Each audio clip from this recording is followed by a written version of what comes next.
ونصلي على رسوله الكريم أما بعد أعوذ بالله من الشيطان الرجيم بسم الله الرحمن الرحيم قل إن كنتم تحبون الله فاتبعوني يحببكم الله ويغفر لكم ذنوبكم والله غفور رحيم وقال النبي صلى الله عليه وسلم من أحب سنتي فقد أحبني ومن أحبني كان معي في الجنة الحمد لله আমরা আল্লাহ পাক রব্বুল আলামিনের দরবারে শুকরিয়া আদায় করি যে আল্লাহ পাক রব্বুল আলামিন আমাদেরকে তলেবে এলেম অন্বেষণকারীদের অন্তর্ভুক্ত হওয়ার তৌফিক দান করেছেন। এজন্য শুকরিয়া আদায় করি বলি আলহামদুলিল্লাহ। প্রিয় তলেবে এলেম ভাইরা, তোমরা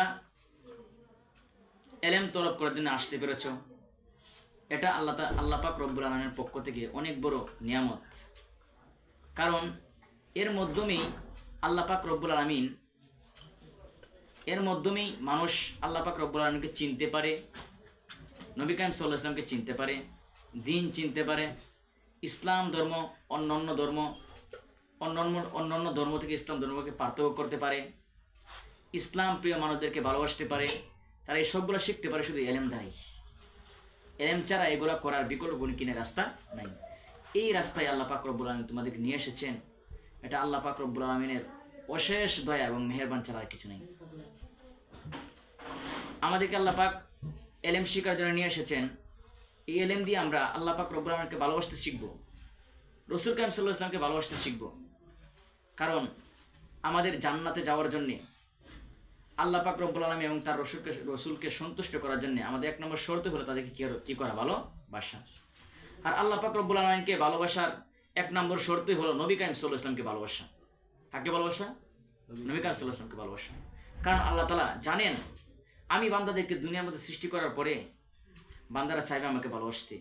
কারণ আমি আসমান সৃষ্টি করেছি, জমিন সৃষ্টি করেছি, তাদেরকেও আমি সৃষ্টি করেছি, সব কিছু আমি সৃষ্টি করেছি। আমার বান্দারা চাইবে আমাকে ভালোবাসতে। কিন্তু আমি আল্লাহ পাক রব্বুল আলামিন এত বিশাল এবং এত উচ্চ মর্যাদার অধিকারী, সরাসরি আমার একজন বান্দা আমাকে ভালোবাসতে পারবে না, সম্ভব না। তোমরা দুনিয়ার দিকে তাকাও, দুনিয়াতে তোমরা চাও যদি তোমাদের গ্রামে একটা টিউবওয়েল দেওয়ার জন্যে অথবা একটা ব্রিজ দেওয়ার জন্যে, তোমরা কি পারবে সরাসরি একজন মানুষ প্রেসিডেন্ট অথবা প্রধানমন্ত্রীর কাছে চলে যাইতে পারবে? সম্ভব? কোনোভাবে সম্ভব না। কারণ সাধারণ একজন মানুষ প্রেসিডেন্ট বলো অথবা সরকার ওদের কাছে যাইতে পারবে না। তার জন্য কী করতে হবে? গ্রামের যে মেম্বার আছে তাকে ধরতে হবে, তারপরে চেয়ারম্যানকে ধরতে হবে, তারপরে এমপিদেরকে ধরতে হবে। এভাবে ক্রমান্বয়ে একজন অপরজনকে বলে কোন পর্যন্ত পৌঁছবে? সরকার পর্যন্ত পৌঁছবে। তারপর সরকার তাকে কি পুরস্কার দিবে? তাদের যেগুলো প্রয়োজন সেগুলো দিবে। আল্লাহ পাক রব্বুল আলামিন জানেন দুনিয়ার মধ্যে বান্দাকে আমি সৃষ্টি করার পরে বান্দা চাইবে আমার কাছে কোনো কিছু চাইবে অবশ্যই। কারণ যেহেতু আমি সৃষ্টি করেছি, সে জানবেই ভালোভাবে যে আমি দিতে পারি সব কিছু, আমি সব কিছু দিতে পারবো, আমি জান্নাত দিতে পারবো, ইচ্ছা করলে জাহান্নামে নিয়ে যেতে পারবো, আমি সমস্ত সমস্যা থেকে তাকে মুক্তি দিতে পারবো। তো বান্দা অবশ্যই আমার কাছে চাইবে। কিন্তু আমি এত উচ্চ মর্যাদা অধিকারী, আমি এত বড় সরকারের ওপর সরকার, এত বড় বাদশার ওপর বাদশাহ, মানুষ সহজে আমার কাছে আসতে পারবে না। তো মানুষদেরকে আমি কি বলে দিলাম? আমি নবী কারীম সাল্লাল্লাহু আলাইহি ওয়াসাল্লামের মাধ্যমে বলে দিলাম, হে নবী আপনি বলে দিন, কেউ যদি আমার কাছে আসতে চায়, আমাকে ভালোবাসতে চায়, আমার কাছ থেকে কোনো কিছু পাইতে চায়, যে এরকম না তারা চায় দুনিয়ার সরকারদের কাছ থেকে কোনো কিছু পাইতে, এরকম যদি আমার কাছ থেকে কোনো কিছু পাইতে চায়, তাহলে হে নবী বলে দিন সর্বপ্রথম আপনাকে ধরার জন্য।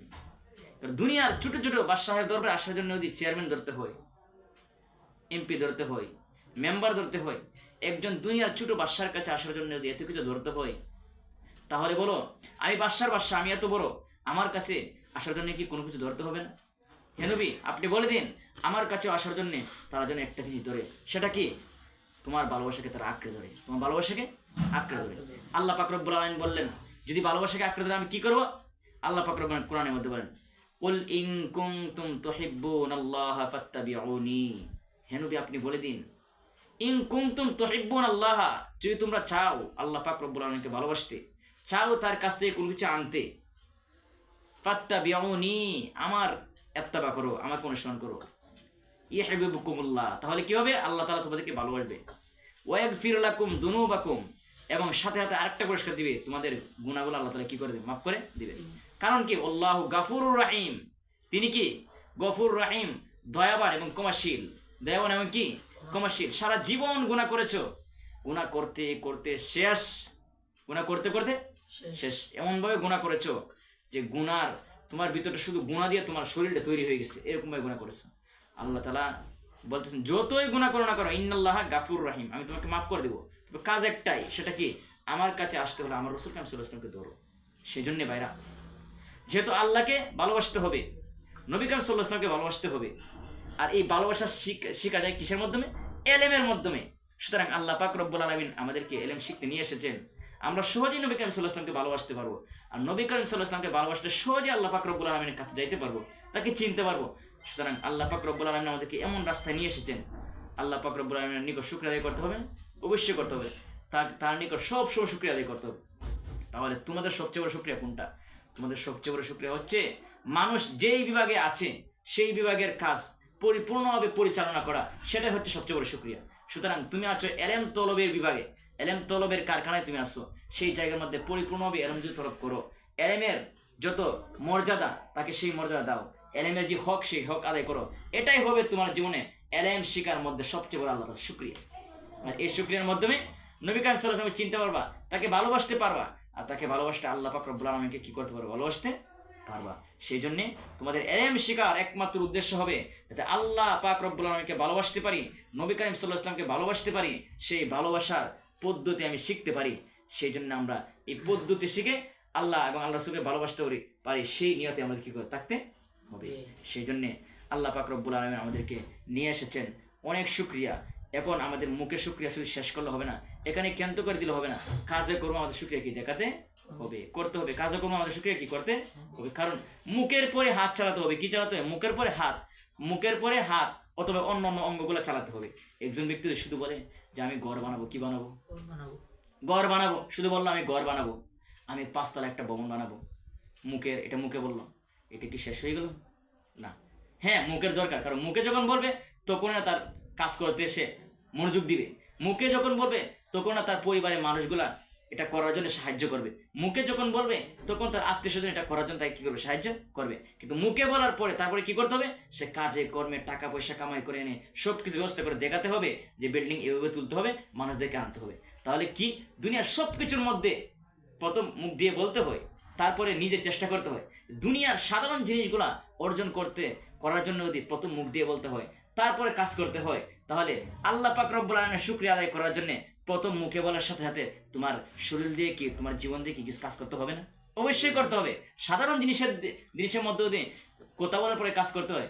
এত বিশাল জিনিস, যেই পরকাল শুরু হবে শেষ নাই, যে জান্নাত শুরু হবে যেই শেষ নাই, যে আল্লাহ তাআলার নিয়ামত শুরু হবে শেষ নাই, এত বিশাল জিনিস অর্জন করার জন্যে শুকরিয়া মুখে আদায় করার সাথে সাথে নিজের জীবন, নিজের জান, নিজের শরীর দিয়ে কিছু কাজ করতে হবে, তাই আল্লাহ পাক রব্বুল আলামিন ইলম শিখার জন্য আমাদেরকে নিয়ে এসেছেন।